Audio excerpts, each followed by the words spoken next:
All right, come on back.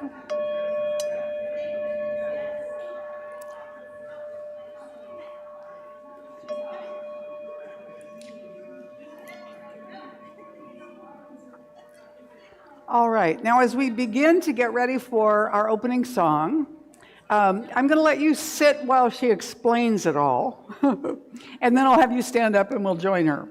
All right? So it's going to tell you to stand and sing, but you can pause for a moment. You don't have to stand up immediately. So this is Patricia, and here we go. Good morning.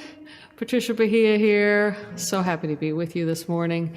I'm going to start the morning off with a song called This Is My Tribe. I wrote this with Harold Payne, who many of you may know, fantastic songwriter and artist. And it's, of course, a sing-along because that's my favorite thing, and I think Harold's as well.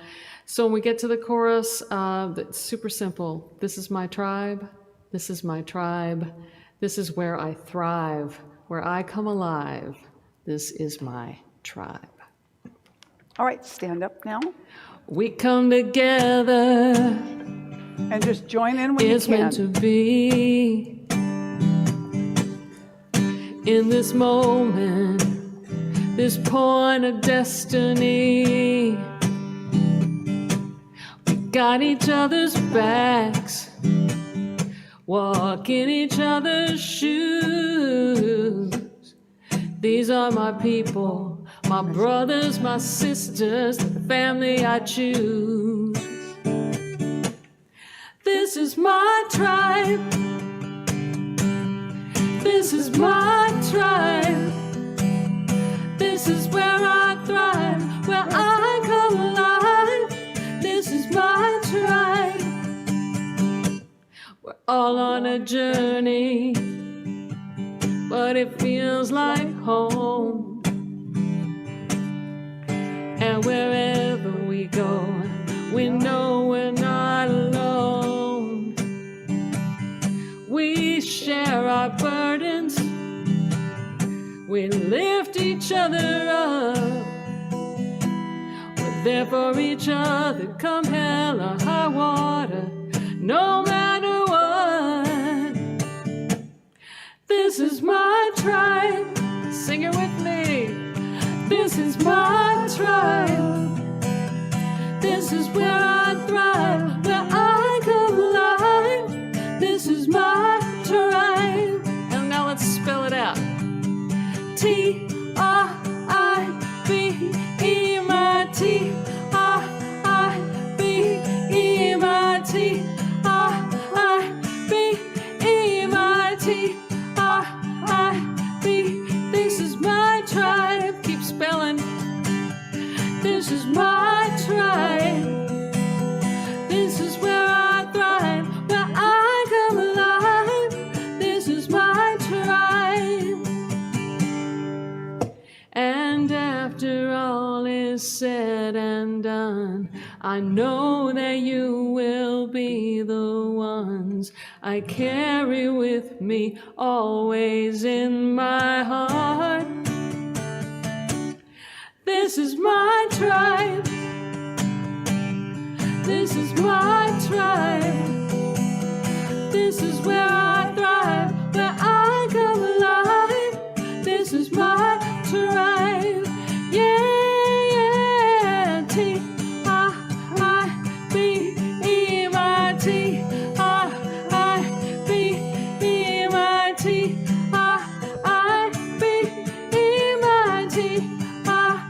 One more time. Our tribe. This is my tribe. This is where I thrive, where I come alive. This is my tribe. One more time. T-R-I-B-E-M-I-T. R-I-B-E-M-I-T. R-I-B. This is my tribe. You may be seated. Well done, you hung in there beautifully. Now this is the time to go ahead and silence your cell phone so that it won't interrupt during the service. You don't have to turn it off, just put it on Do Not Disturb or vibrate or whatever your phone does, all right? And begin to move within now. Patricia's going to sing some centering music, which she invites you to sing part of it along with her, which you can do if you like, or just go within. And when she finishes the centering song, then Reverend Judith Fleener will do our opening prayer. She's our platform practitioner this morning. So just begin to move within now.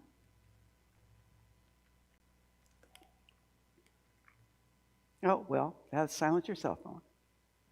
We did that already. Here we go. Here. I'm going to ask you to sing along on the ooh section. I'm going to teach it to you right now.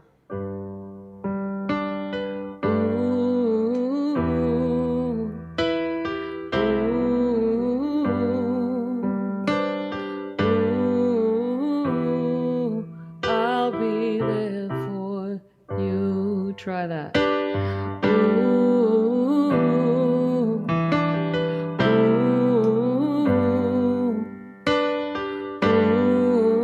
ooh, I'll be there for you.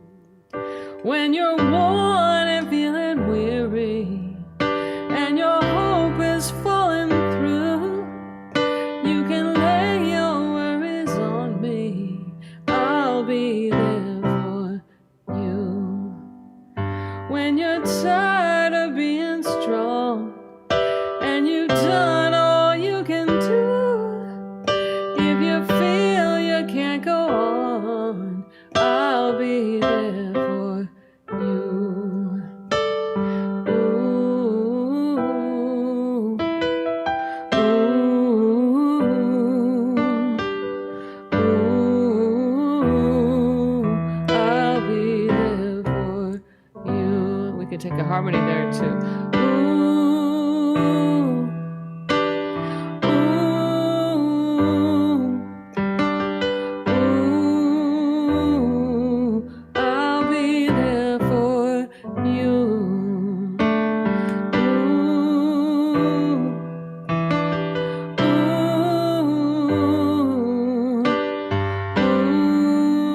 ooh, I'll be there for you. I believe it's gonna get better. You and me, you and me, you and me, you and me, we can do this together. And I know, yeah, I know, yes, I know, yes, I know we're gonna make it through. No matter what happens, I'll be there for you.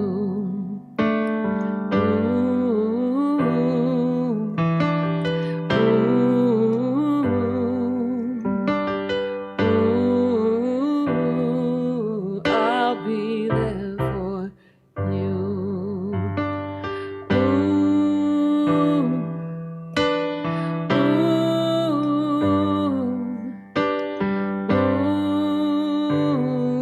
I'll be there for you. One more time.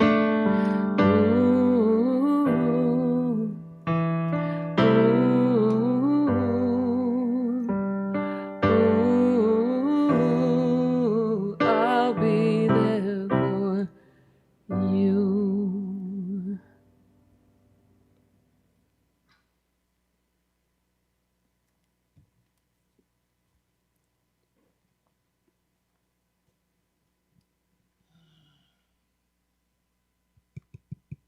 Is this on?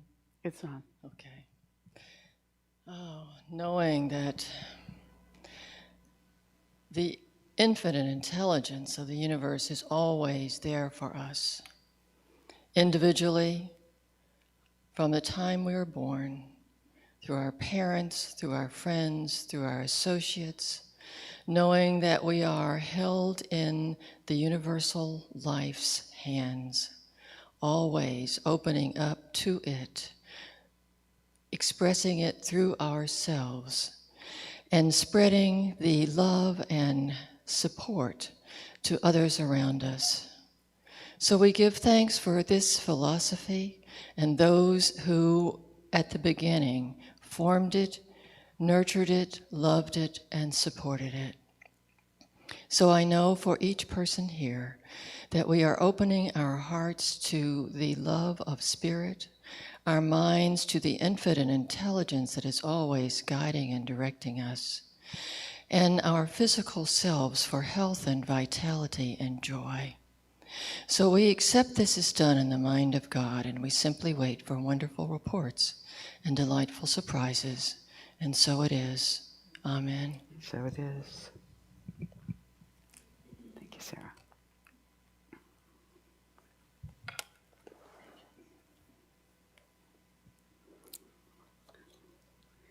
So I want to do a quick introduction to Patricia Bahia for you. Patricia actually began doing her music after she was diagnosed with cancer. She's a cancer survivor. She's an award-winning singer-songwriter. And she decided in that process, going through that she did not want to put off the things that were on her bucket list anymore. So she lives her bucket list, and her message to everybody is to do that now.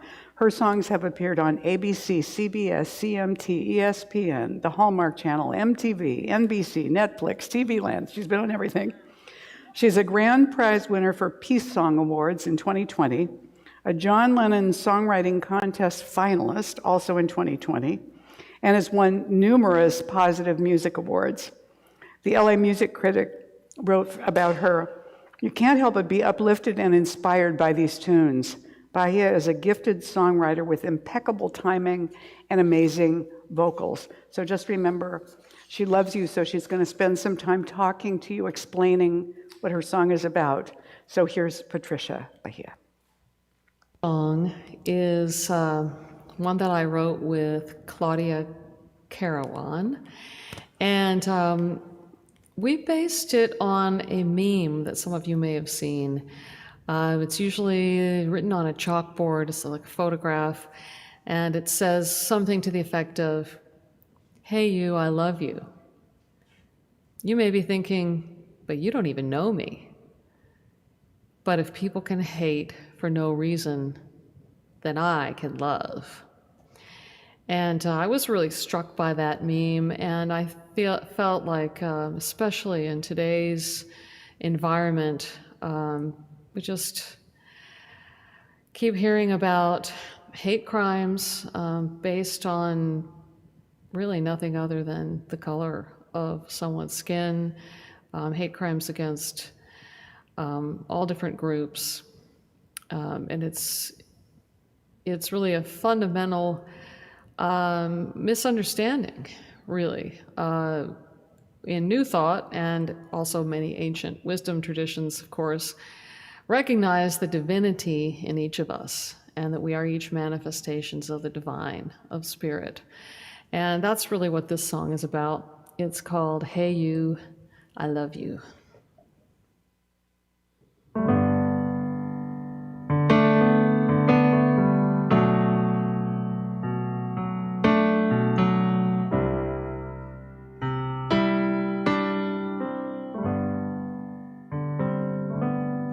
Hey you,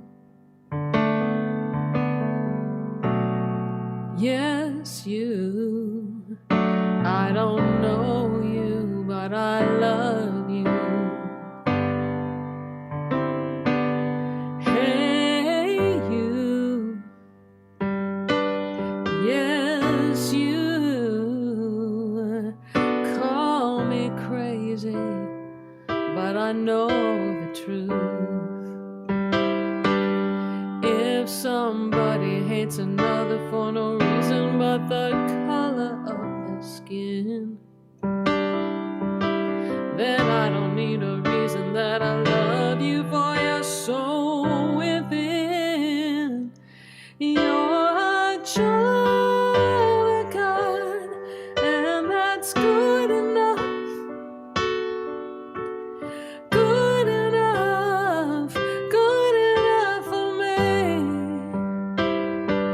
We are made of love, made by God above. And if you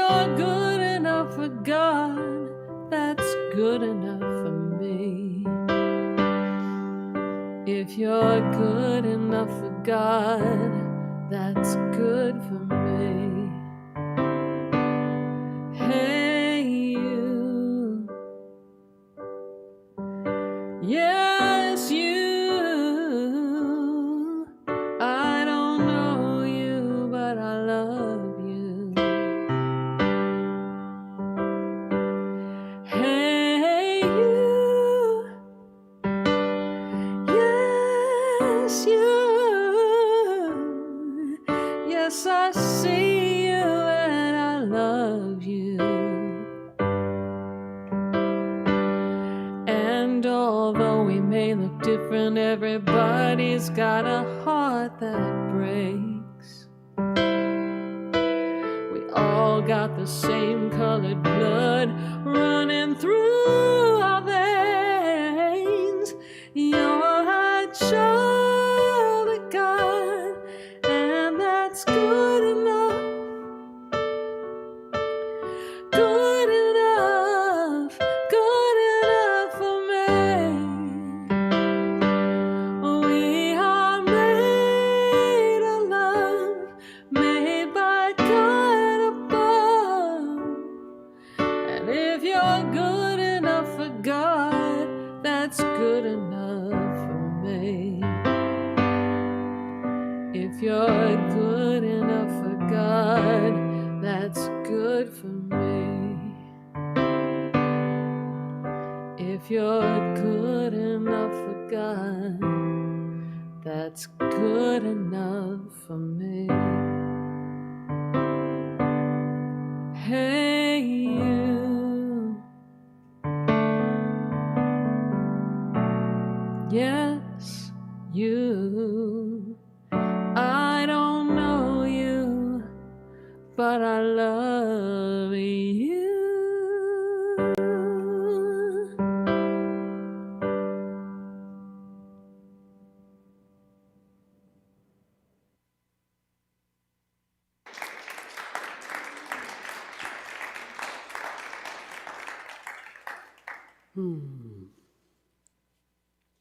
You know,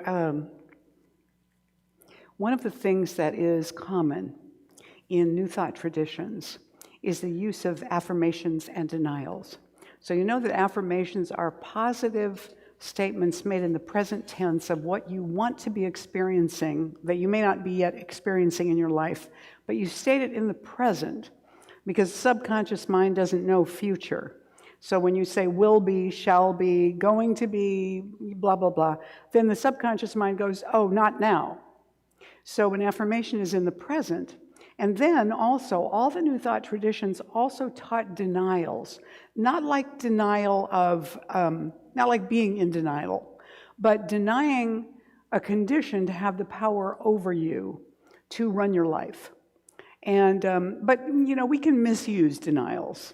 So New Thought people used to be notorious for that. So I heard this story a number of years ago that a Catholic priest and a Jewish rabbi and a religious science minister all wound up in hell. And they're having a conversation about how they got to hell. Yeah, we don't even believe in hell. So it's a state of mind, though. You can still go there. But so they're having a conversation about this. And one of them says to the rabbi, well, why are you here? He says, well, I ate a ham sandwich. I shouldn't have done that, and that's what got me here. And then they turn to the priest and they say, well, how did you end up here? And this was back in the days when Catholics had to fast and abstain from meat on Fridays. He said, well, I had a hamburger on Friday. So that's how come I ended up here. And so they turned to the religious science minister and said, how do you happen to be here? And she said, it is not hot and I am not here. Yeah, that's not exactly the kind of denial that we were recommending that people do. So we are continuing on our tradition for this year, our theme of living from the place or the heart of wonder.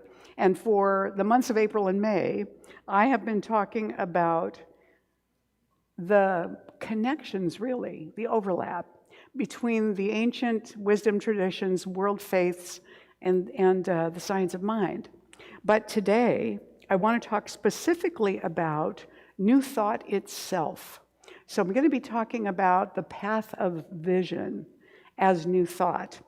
And so one of the things I want to say about it as we begin is that New Thought came about in our modern times, but it has been around for a long time.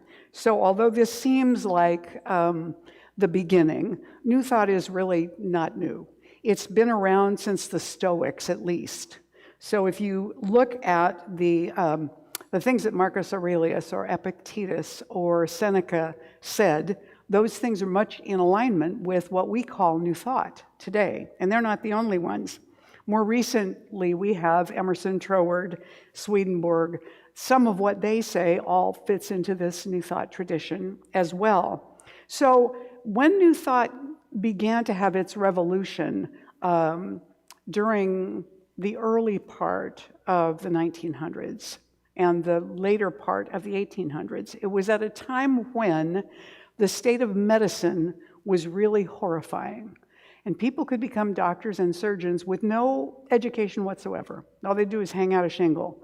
So a lot of people who had any kind of medical treatment, which was mainly done by quacks, really, people who didn't have any idea what they were doing, they heard something was a good idea, so they used it on people. And so a lot of times, people who had some kind of surgery or medical treatment got worse rather than better. It was very untrustworthy. And so when the people that began this process first started to get it and teach it, it caught on because they discovered that prayer was more dependable for healing than the medical profession. But it was a particular type of healing prayer. And that healing prayer had to do with the internal attitudes and beliefs of the person who was experiencing the illness. So when we talk about the earliest influencers in modern metaphysics, then we have Phineas Parkhurst Quimby, first of all, who is now called the father of modern metaphysics, but he was a clockmaker who had a kind of congenital tuberculosis. And through being exposed to the ideas behind hypnosis and mesmerism, he came to believe that we were all hypnotized at times in our lives into believing certain things that were causing us to be ill. Now, one of the things that he connected it to at that time was religion. He said a lot of people believe things because they heard it in church and it has a powerful effect on them, and they feel so guilty or so unworthy or so, whatever it is they think, that they become ill. And when I can convince them that the version of what they think the truth is not real, and they're completely convinced, they get well. And so he used to say the mind, in other words, what we think and believe, the mind is matter or form in solution. In other words, it's dissolved. It's not in form, but it's like the basis of form. So mind is matter in solution, and matter, which is form, matter is mind in form. Good morning. You should tune in to us on YouTube, whoever you are. The mind is matter in solution, and matter is mind in form. So in other words, he was really saying that the raw material that form is created from has to do with what's in your mind, those experiences of your life. He was a person who very much influenced and in fact healed Mary Baker Eddy. And she then took those teachings and ran with them. Some say she, took credit for some of his work. Some say he took credit for some of her work, depending on whether you're in New Thought or Christian Science. But be that as it may, Mary Baker Eddy had a huge influence on one of our later teachers. So we have first Phineas Parkhurst Quimby, and then we have Ralph Waldo Emerson, who was a transcendentalist. And Emerson said, you become what you think about all day long. And so he too was looking into the idea of the power of our thoughts and beliefs to transform who we are and how we show up in the world. And then Ernest Holmes experienced, because Emerson was the first influence on our founder, Ernest Holmes, when he was about 27. And then he discovered the writings of Thomas Troward, who was an English judge. And Thomas Troward lectured about what he called mental science. Mental science. And he said, we can gradually grow into any condition we desire, provided we first make ourselves in habitual mental attitude the person who corresponds to those conditions. In other words, if you want to experience something in your life, become the person who experiences that, right? Think about it, act as if, become that person. So Troward's teachings on mental science taught Ernest Holmes about creative law. How do thoughts become things or become our experience? And that was what Troward was talking about, but he never taught a system for it. And then he met Emma Curtis Hopkins. Our founder met Emma Curtis Hopkins. Now, Mrs. Hopkins is called the teacher of teachers because the three main threads that became New Thought churches were all connected to her in some way or another. Their founders were either healed by her or by somebody that she had taught. And so Emma Curtis Hopkins had been a Christian Science practitioner.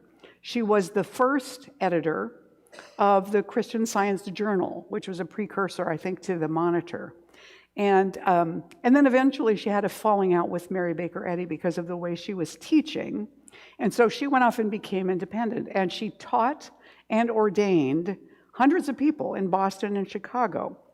And Emma Curtis Hopkins did not teach a specific technique of prayer so much as she taught really clearly affirmative statements and denials to anchor into your belief system.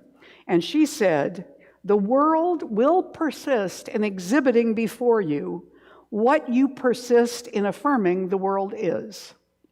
So, in other words, whatever you're sure you know, that's how it's going to show up for you, more or less. And they became the ones who then influenced our founder the most, but certainly Emma Curtis Hopkins influenced all three of them. So after they began, I want to tell you a little story about Ralph Waldo Emerson. So, I've told you stories about Troward before, but Emerson, it's interesting. He said, consistency is the hobgoblin of little minds. And he ate pie every day for breakfast. He wore the same things. He had a very consistent routine.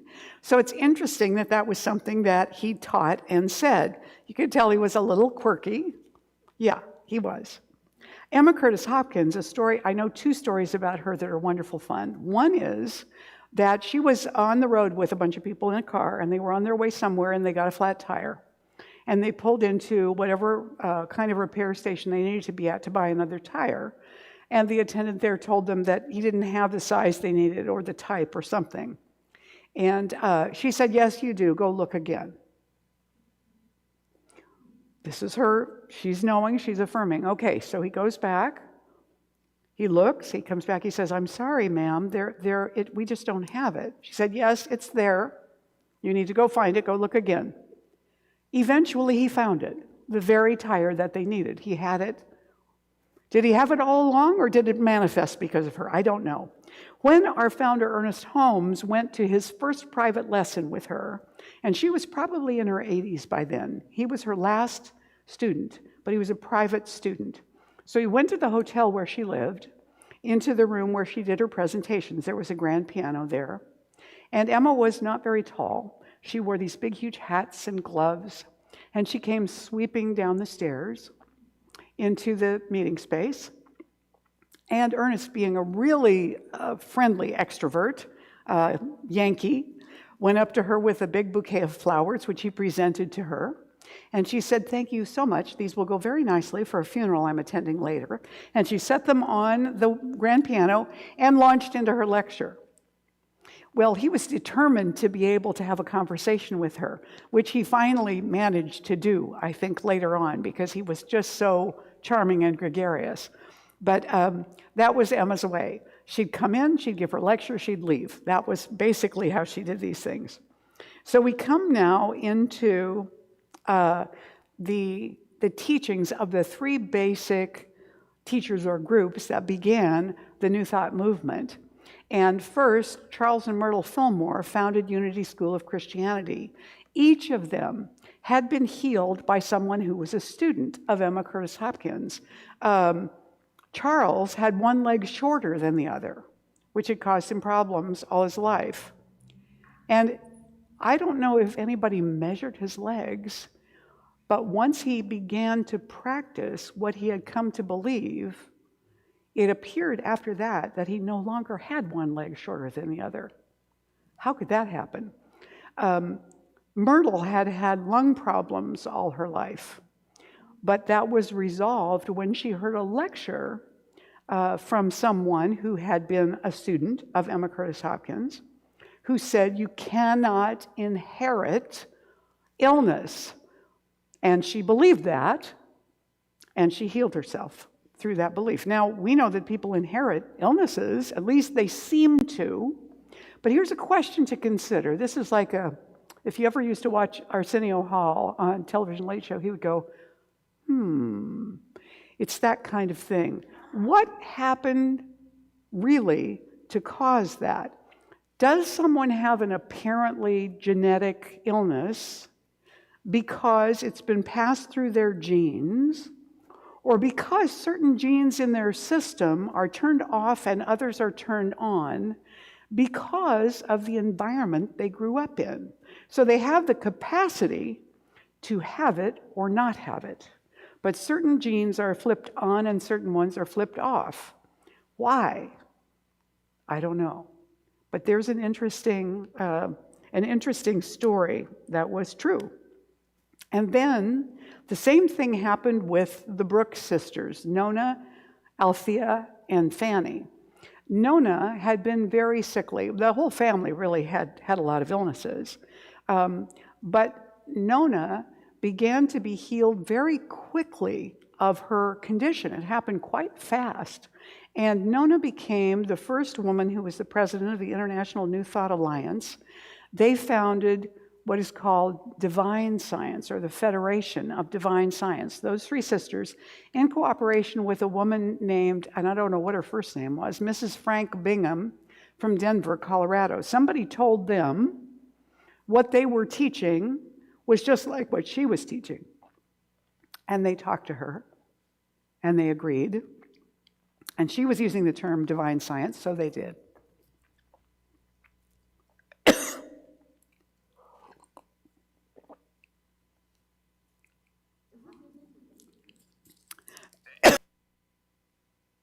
Cut me off for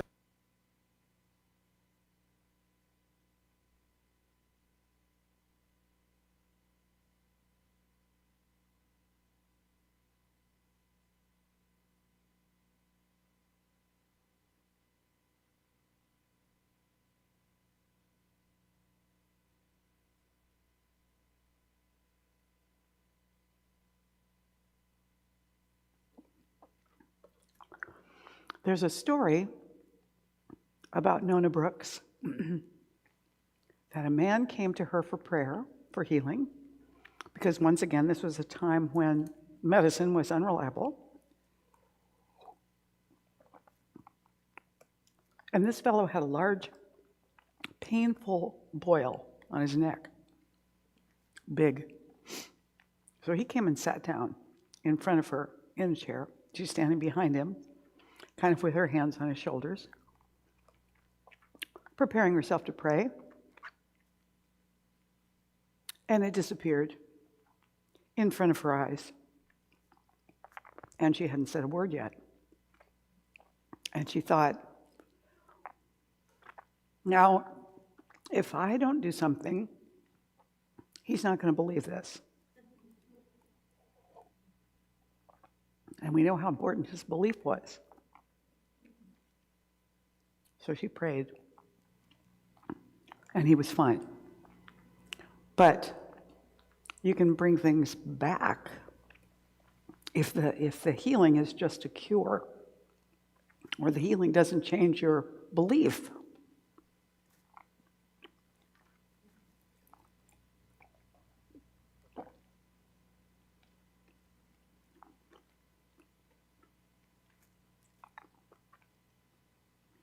Then we have our founder.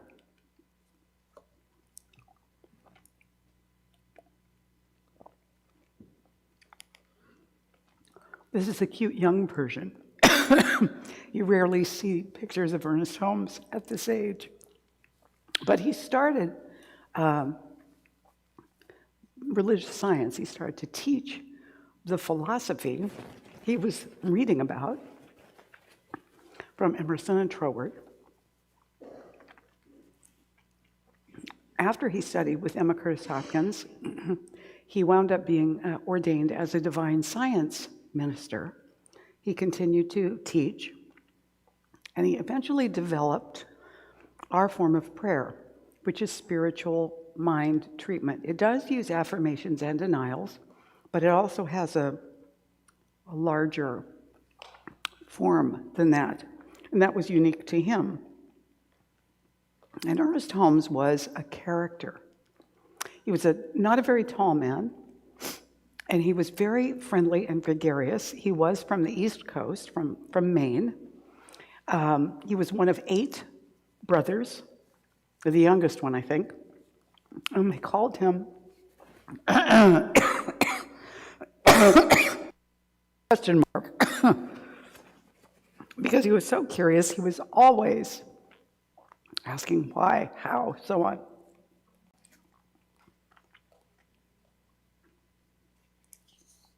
Two things.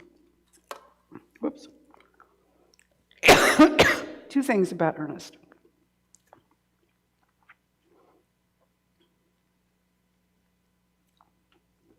He didn't like exercise. That, he said, was the only exercise he ever did. He liked to eat. He liked to cook for people. On Sundays, he would invite a big bunch of people back over to his house, make them a big meal, talk about his sermon with them, ask them about themselves. And at the time, he knew a lot of the surrounding ministers from various denominations in Los Angeles, where he was. And he would have lunch with them, have meetings with them, and so on. He knew a lot of luminaries in the film industry who would come to him for prayer. He knew people in universities. He knew scientists. I believe he met Albert Einstein. And he loved people. He loved people.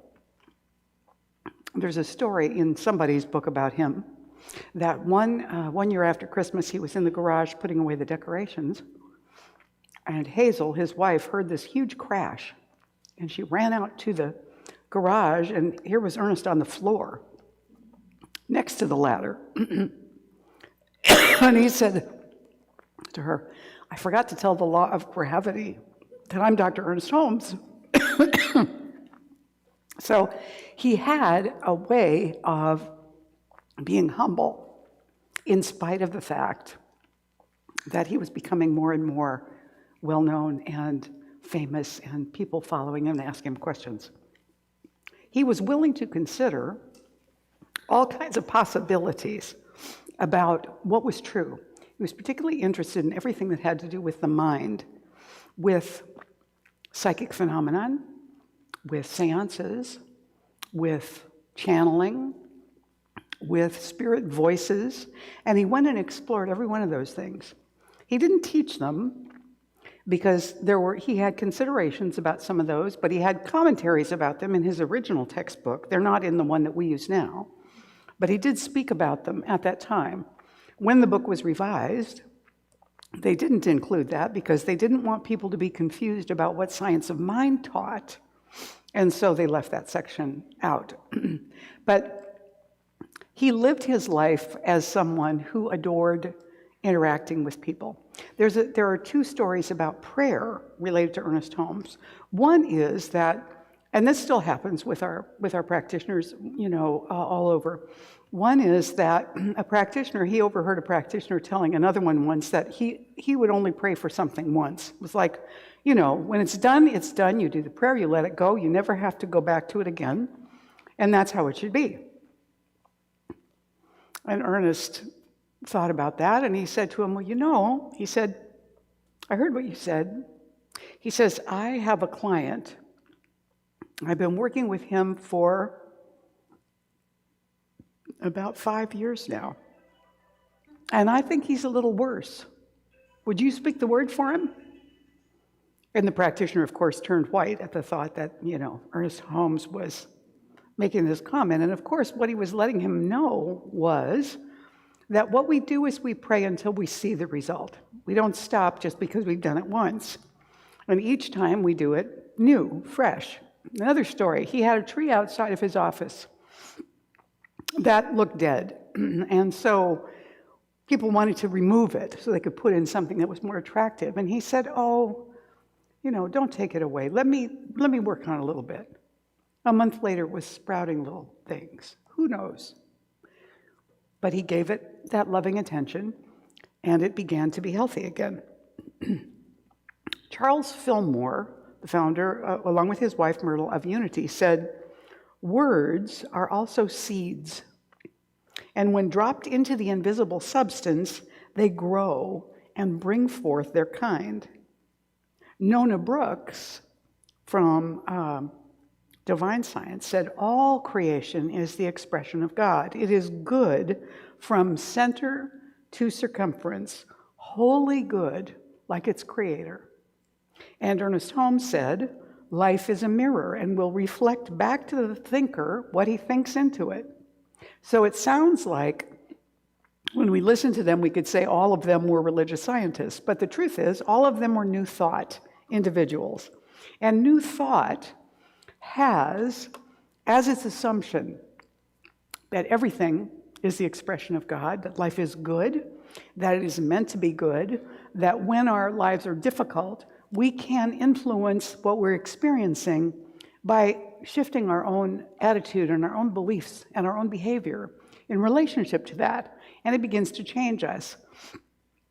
And so when people come across this and they begin to try it out, usually there's this beginner's luck type of thing that happens where right away, Science of Mind 101 is kind of princes, palaces, and parking places, or princesses, palaces, and parking places, depending on what you're looking for, that people are going for demonstrating relationships,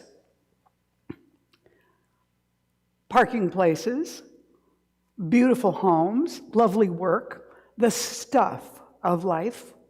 And when we get those foundations in place, then we begin to look at the next stages of our lives. What do we want to expand into? Where are we not feeling connected to each other or to the infinite? Those become then really the important parts of our discovery, of our work. So let me talk a little bit about similarities and differences. And the reason I put the Tao, the yin-yang symbol up behind this, is because we're all part of each other and we're all containing part of each other. So we exist because of each other and we grow from each other. So what the New Thought traditions have in common is their belief about Jesus, which is that Jesus is the great example, not the great exception, that everyone is created out of the divine presence. Because what else will the divine use to make everything out of? It makes it out of itself. That's what an omnipresent beingness is. And so everything, not just everyone, but everything, including Jesus, is that. But certainly Jesus is a way shower, an avatar, a brother, a guide. And we do follow the teachings of Jesus. And that's true in all of the New Thought unfoldment. Heaven and hell as states of mind, not as physical places. That's a common belief in New Thought. the recognition that sin is not offending God, it's a mistake that we make about who we think we are and who we think the world is. And it can be corrected. And when it is corrected, it stops bringing its negative results back to us at that point. That the universe is a good, a friendly place. And that as we come into alignment with the universe, we begin to experience that more and more. And also have more resilience for those moments when we do feel out of sync. We have a better sense of, there is a possibility of improvement. Let me see what the path is for that. Does that make sense? Yeah? And God, of course, is not in New Thought. We don't consider God as a guy. We don't consider God as in the sky someplace, above the earth where you can't quite see him. Carl Sagan said at one point that if Jesus ascended into heaven at the speed of light, he still hasn't left our solar system. So, if it's not necessarily located in the sky the way we think about that, but I think that I could safely say that all of us, all human beings, have been to heaven and hell. We have been there in our life experience, these little short lives that we have. And the question is, are you going to be in hell and build a condo there so that you have something familiar to feel sorry for yourself about? Or are we going to say, okay, let's go through this to the other side and get back onto, more even ground? Now, there are some differences. There are some differences between the two. So the forms of prayer are different because in religious science, we use a spiritual mind treatment, which is a 5-step process of prayer. And in the other New Thought religions, they use affirmations and denials primarily. And that's what we use in the middle section of our prayer. But affirmations and denials are positive and negative statements, to bring in what we want and to unplug ourselves from the influence of our negative thinking. So those are a little bit different in the two traditions. And then the emphasis on Jesus. So in the unity tradition, Jesus is very high up, the most high up of any avatar that they talk about. They consider themselves to be in the Christian tradition. Not that they have a different belief about Jesus than we do. They really don't. It's just that they hold him as their high example, and he's used more than anybody else in terms of giving examples of him. The energy in the services. Now, I haven't been to a divine science service, so I can't speak to that.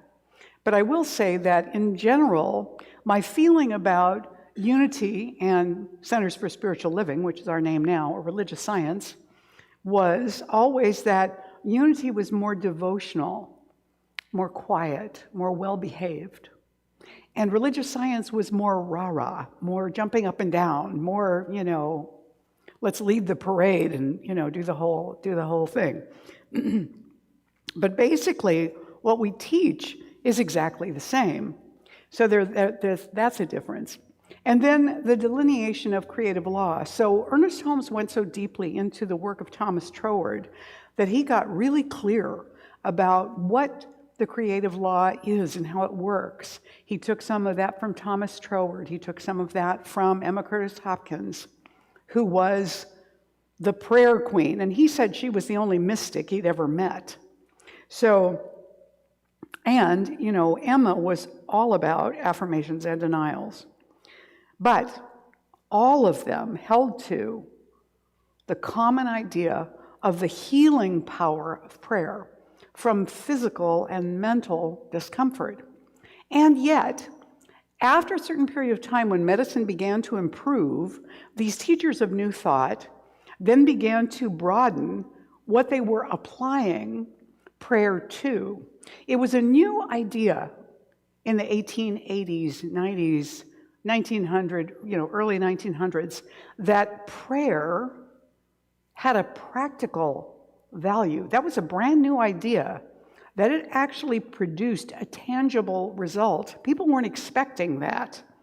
The miracles happened, way back when, as far as they were concerned. And Ernest Holmes always said, they're not miracles. All you have to do is get in alignment, and then things will adjust to match you. So the idea that prayer could be healing was revolutionary at that time. And once medicine kind of began to catch up, what happened was then they were in the Depression. And so they began to use prayer to heal people's sense of loss and lack and create more abundance and more possibility thinking and more innovation and more willingness to try things and more risk-taking with the support of prayer. So then it began to expand. Nowadays, we find that the teachings or the ideas of New Thought are not unfamiliar in the general culture in the Western world at all. We now find these ideas are common in religion, in sports, in business, that when one has a positive approach, then one has better results. When one approaches something with the intention that it's going to go well and welcoming that ahead of time, we're more prepared to be present for that than having something go wrong for us in the midst of it. So we get Dale Carnegie, How to Win Friends and Influence People. We get Napoleon Hill, Think and Grow Rich. We get James Allen, As a Man Thinketh. And all those things came out of learning about New Thought and then applying it to more and more things and to the process of creating an abundant life. Next month, I'm going to talk about abundance and what it is and what gets in the way of it and how we welcome it and what we do to create that experience, that awareness of abundance in our lives. So we might look now and say, well, where is New Thought headed now? Now that it's so familiar, is this the end? Are we going to stop having, churches anymore now that everybody's kind of getting a general clue, a general drift of this ancient idea? Well, here you can see a kind of a summary of all the things that I talked about over the last 2 months in the different beliefs of the different religious traditions. And sometimes when I do workshops on this, I use this as a handout so people can see the whole thing. We might say, as religious scientists, the question we would ask is, what false beliefs can I transform to live in greater wholeness? That would be the question that we would ask ourselves. So we have all this commonality, but I think that the key vision that I love to think about now, the key vision is creating a world that works for everyone. It's hard for us to imagine what it would be like to live in a world that works for everyone. As Reverend Kathy Ann Lewis up in Seattle would say, if we're not complaining, what are we going to have to talk to each other about? Think about that. It's time to find other ways to communicate with each other and get to know one another than just, as Carolyn Mace would say, sharing our wounding, right? So a world that works for everyone then opens up levels of creativity. And how do we as human beings use that creativity to create expanded beauty, expanded good, expanded whatever it is, awareness, maybe? One of the key ideas behind the movie The Matrix was that if you give human beings everything they want, they're not happy. And I think the reason that's, I think, is a very astute observation. And the reason I think that's true is because we do need contrast. So we need to be challenged. We need to have a next thing to conquer, to learn about, to go to. And that is, how do we create a world that works for everyone and still have enough growth opportunities and challenges to keep us busy so that it keeps us out of trouble? So that we're not busy hacking into each other's, networks and stuff like that because we don't have enough stuff to do that interests us. So we have to go off and, create a little trouble. How do we do that? Well, it's going to be a transformation of the consciousness of human beings, and it probably won't just be in the churches. So we, as religious scientists, are invited to then take what we know or what we're practicing ourselves and do it in every area of our lives. Live in such a way that people would actually ask you, what do you do that makes you so happy all the time, or so successful, or so peaceful no matter what happens? It's that underlying belief that behind and underneath all of it, we're not alone. We are at one with the universe, and we can use the creative law to create a new experience in our lives. So let's take this and go within now and see if we can bring ourselves into that place of openness to a world that works for everyone. In this moment, here and now, there's only one. Showing up is everything. Still one presence, one infinite intelligence, one boundless wisdom, bringing forth from itself through the creative law, and we are that. The love, the creativity, the peacefulness, the playfulness, the openness of divine presence are all qualities that exist in us right now. And not only in us, but in every being in the world. Every being in the world desires health, happiness, peace, wholeness, love.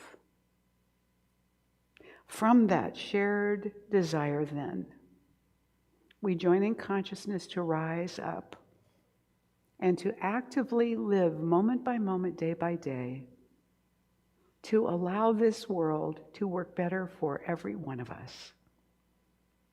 We hold that good for all who exist and for ourselves. And so we set this intention and let this word, this prayer, go into the creative law of mind and spirit, which always says yes. And then we cultivate this desire within. So we do that now. We open to it. We invite it. We welcome it. We are willing to release that which has stood in our way, that which has blocked us or made us feel smaller. We let those beliefs die. And we claim and accept and practice beliefs of encouragement, of levity, of joy, of peacefulness. And with gratitude, we accept all the manifestations that come forward in our lives. We are grateful to know this, to have this practice, to affirm it together now. So we let this prayer go into the law, to be brought forward into form. And if this is something that you choose to agree to, join me as we say together, and so it is. Amen. Yes. Please stand now and join me for the morning affirmation.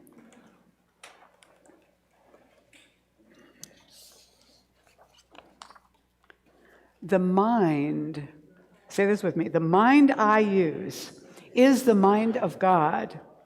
God, as all-knowing, is revealing to me now all that I need to know to live a fulfilling, loving, happy life. I am connected to everyone and everything.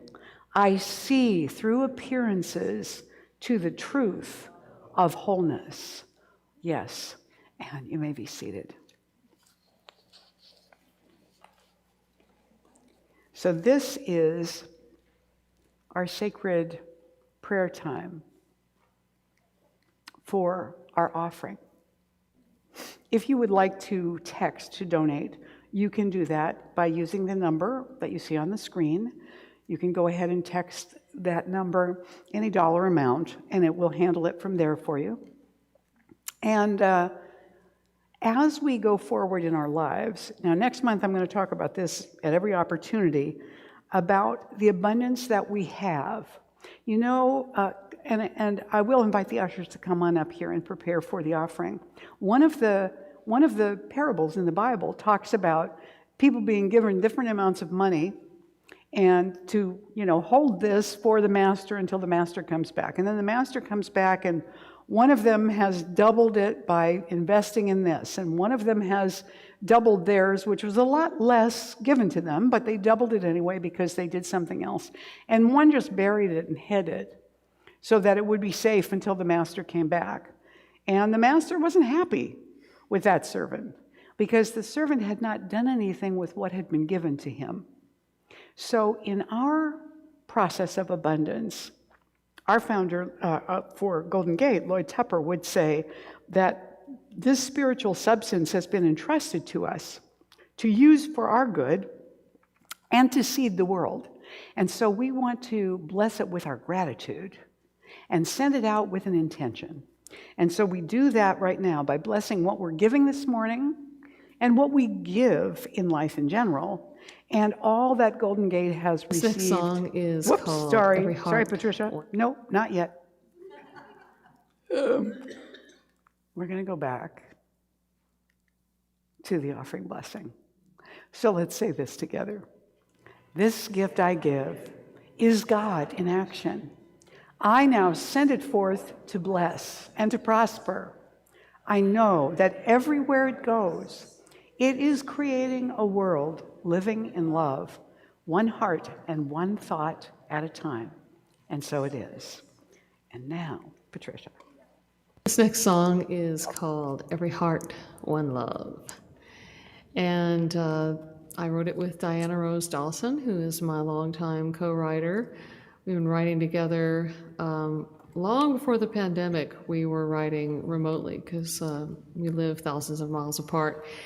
And we wrote this song really with the idea that we want to remind ourselves that we are more alike, all of us, than we are different. And I thought it went really well with the theme of We Are One for today. So here it is. It has a sing-along section. The lyrics are every heart beats to the rhythm, every heart beats to the rhythm, every heart beats to the rhythm of one love. So we get to that part. Sing with me, please.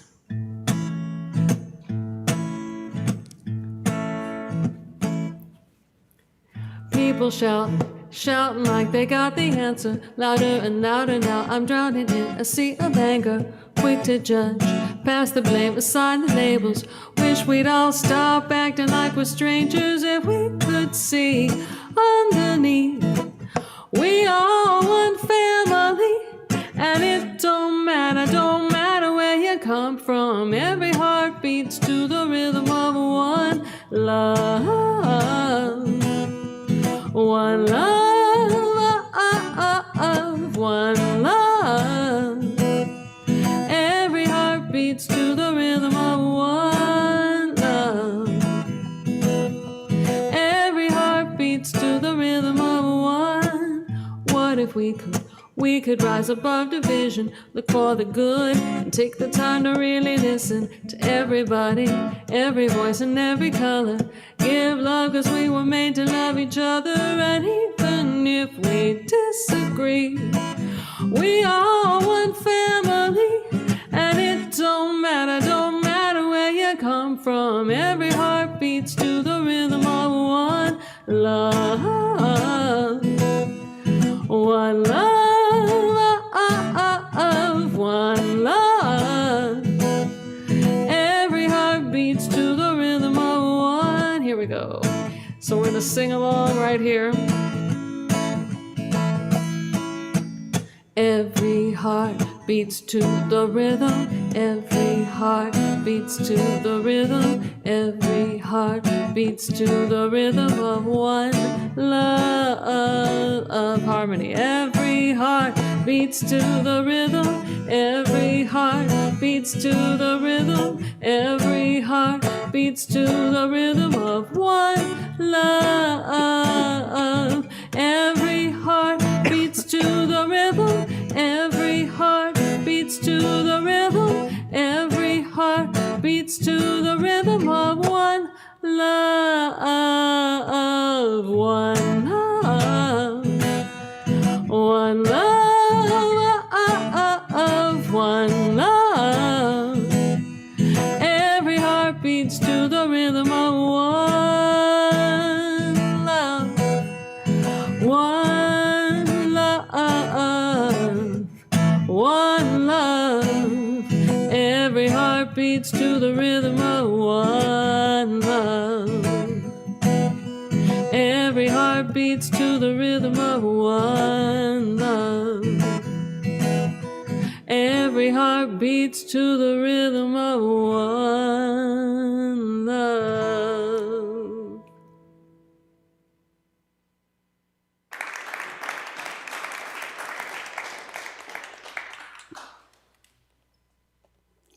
So on behalf of all of us, we together accept this gift, all of these gifts, for the good of Golden Gate and also for the world. So we send them out with that intention. And everywhere they go, they bring love and healing and transformation.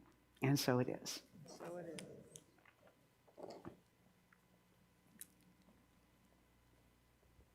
If you are here with us for the very first time this morning, thank you. If you're back after a really long time away, thank you. We're delighted to have you here today. And so if you used to come, but you haven't been a member in a long time or something like that, or you're new here today, I invite you to go back to the welcome table back here and pick up a welcome packet with one of these blue cards inside. And it says welcome at the top. Just fill it out and leave it back there. We're going to give you a little booklet as a thank you for coming and being with us here today. And we hope that you'll come back. We'd love to welcome you back to get to know you a little bit. Please stay and have refreshments with us and introduce yourself to me, and I'd love to say hello. And for those of you that I haven't seen for a while, thanks for being here. Now, I want to let you know that a member of our congregation, who was a member for 16 years, made his transition recently, and we did not know about this.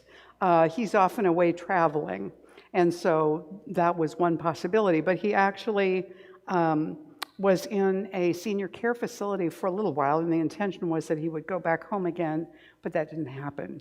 So Stan made his transition to the next life about a month ago, and we just want to honor him. I realize this is Memorial Day weekend, and I didn't do the typical memorial thing that I normally do. So what I'd like to do is do that next week, and what I invite you to do is to bring photographs of any of your loved ones who have passed on that you would like to honor next week, and we'll just fill up the altar with those, okay? So just remember that we're going to do that for next week. And I want to thank everybody that helped us put together today. So thank you all for your sacred service. Let's acknowledge all these wonderful folks.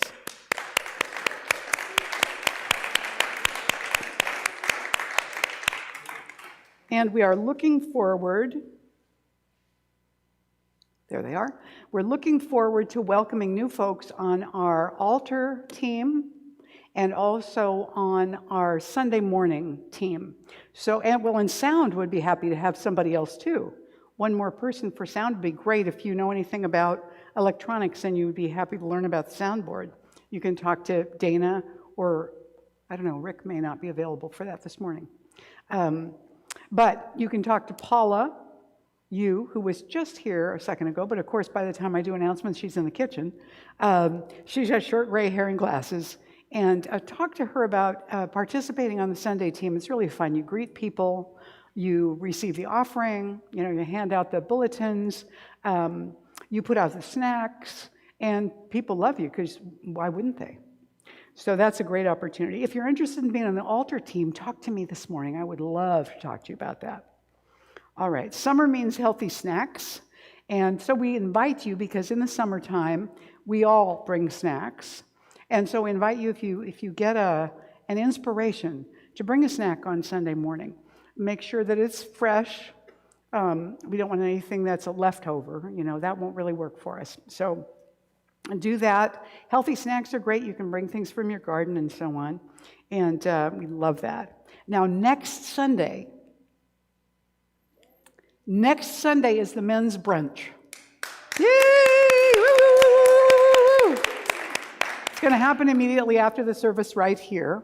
It's only $10, and the men provide a beautiful breakfast for us. The money is donated to Golden Gate, mostly, I think. And we have a great time. So please plan to stay and have brunch with us next week. And This is the last day to sign up with Ellen Nicosia if you would like to participate at the food bank for our June date, which I think is the 14th. And if you talk to Ellen this morning, Ellen's right here. You can talk to Ellen about that and or text or email her and give her all your contact info so she can get you on that team and let you know what you need to know. And finally, I don't know if you knew that the insect populations a lot of them are threatened with extinction now. And we need them for our food, for other pests that they eat, and they feed certain other creatures that we also need for a balanced ecosystem. So there is a video on Vimeo that will help you learn how to do things with your garden at home that will support that insect population and help them be healthy. And I love this photo of the little bumblebee butts up here with the pollen all over them. These are actually bumblebees that have fallen asleep in the flowers that they're in. I think that's just so sweet and hilarious. All right.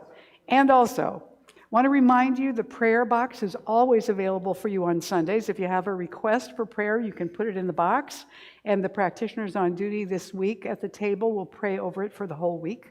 Also, practitioners, would you please surround the room now? Also, the three at the table are available for prayer, thank you, Reverend Judith, immediately after the service. So if you would like to make a request for prayer, they'll take you to a private area back here, and they will do a prayer just for you. This is their gift to you on Sunday. If you'd like a private prayer session with a practitioner, talk to the one that you're interested in doing a session with, and they'll tell you their fee for a regular session, and you can make an appointment for that. But for this moment now, let's turn within, and the practitioners are joining me in consciousness now so that we are inside the center of the storm of life in a peaceful, healing, transformational place. Knowing that God is all there is, we know that it is fully, completely present in each one of us and in this room and all around us and everywhere we go. So we open to the possibility this week of allowing ourselves to receive the reminders, the awarenesses, the support and encouragement of the universe and the divine presence in everything that we do, and to see with the eyes of God as we look out into the world, to love for no reason whatsoever. We are so blessed and gifted to have the opportunity and the ability to do that. And so with great gratitude, we take this good in for ourselves and we send it out to the world with love. And we just let it be for us, through us, within us, and as us, letting this go into the creative law now. And together we say, and so it is. Yes. And I would invite you to stand and join me now for the benediction and the closing song. And so we join in the benediction by saying it together. And this is it. I now walk so that whoever walks beside me dwells in the presence of God. And whoever places a hand in mine is lifted. And whoever thinks of me is illumined with God consciousness. For spirit and all people and I are one eternally. And so it is. And the final song that Patricia is doing, and as usual, there's a long introduction to it, but it's basically Song is a chant for all of us to sing. The lyrics are in Sanskrit, traditional lyrics, and the arrangement and the melody, of course, is mine. So before we start singing it, I just want to explain very briefly what the lyrics mean. So Om is a mystic syllable, considered the most sacred mantra in Hinduism and Tibetan Buddhism. It's supposed to be the sound of creation, the first sound out of the void and silence that existed before creation. Namah Shivaya, each syllable has different meanings. So Na represents earth, Ma represents water, She represents fire. Va is wind or air. And Shivaya represents sky. So in total, the meaning, and this is why I thought it would be so good for today, is universal consciousness is one. And finally, Shanti means peace. And I think we could all use some peace. So we're going to start off very simple with Om, Om, Om, Shanti, Om. And we'll start with the low voices. And then I'm going to build each voice. So just sing whichever one fits your voice the best. I'm going to start here. Om.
Everybody together.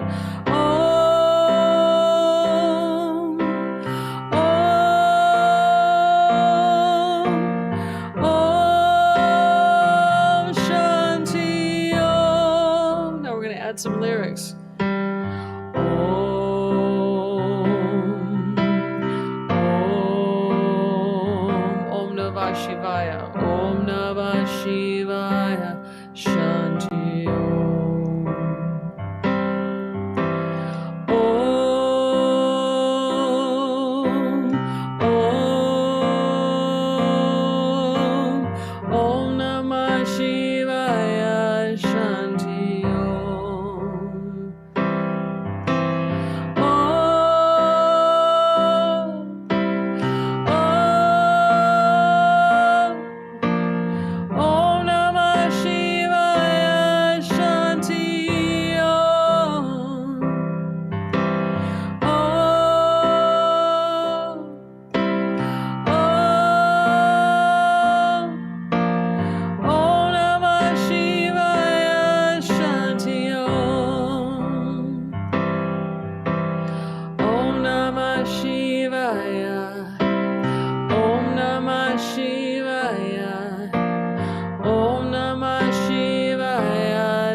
Whichever part you like.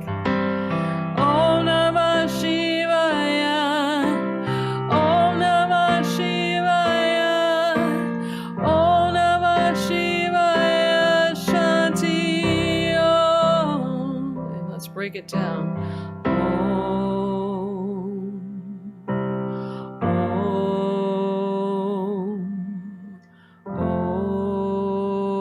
Om Shanti.